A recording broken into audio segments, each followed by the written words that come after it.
போட்டுட்டா ஜமாத் போது கல்லெறியலுமா? வாகனம் ஒண்ணுமே இல்ல, பஸ் வேற ஒரு எந்த ஒரு வெஹிக்கிள் ஒண்ணுமே ஓடாது.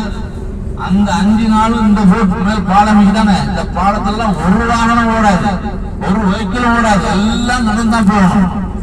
இந்த மலைக்கு இந்த பெரிய மலைக்கு பின்னாடியும் என்ன செய்யுதா கூடாரம் வைக்குது. இந்த சரி வலது பக்கத்தை பாருங்க, இந்த பெரிய பக்கத்துல பெரிய ஹோட்டல் வைக்குது. இந்த ஹோட்டல் வைக்குது, அந்த ஹோட்டல் எல்லாம் பெரிய பெரிய விஐபி மாதிரி பெரிய பெரிய அரசு கம்பெனிகள் எல்லாம் தங்குவாங்களாம். அதுக்கு ஒரு வேலை, தனி வேலை. இந்த ஹோட்டல்கள் இன்னும் மீனா கூடாரம் தான்.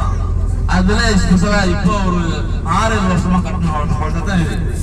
இப்ப இந்த கூடாரத்துக்குள்ளயும் இந்த விஐபி கூடாரங்கள் தானே, இதை ஏ போர்டு அடிச்சு A category, B category, C category, D category சொல்லி 4 கேட்டகரிகளை பிரிச்சு இந்த ஹாஜ்மார்கள் தங்கி இருந்து சைத்தாண்டுக்கு கல்லெறிய போற இடம் தான் இது.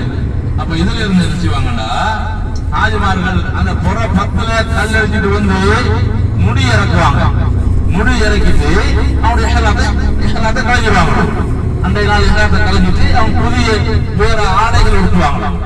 உடுத்திட்டு அவங்களுக்கு அன்றைய நாள் குர்பானி கொடுக்கிறது மிக ஏற்றமானது. அதே போல ஹஜ்ஜுடைய தவாஃப் இஃபாலாவையும் சஅய்யும் செய்வது மிகவும் அஃதல், ஏற்றமானது. அந்த நாள்ல அவங்களுக்கு செய்யறதுக்கு கிடைக்கல.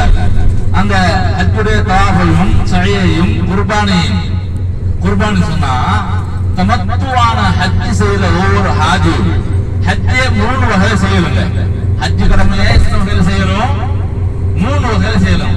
அந்த 3 வகையில மிகவும் சிறந்த வகை என்னன்னா தமத்துவான ஹஜ்.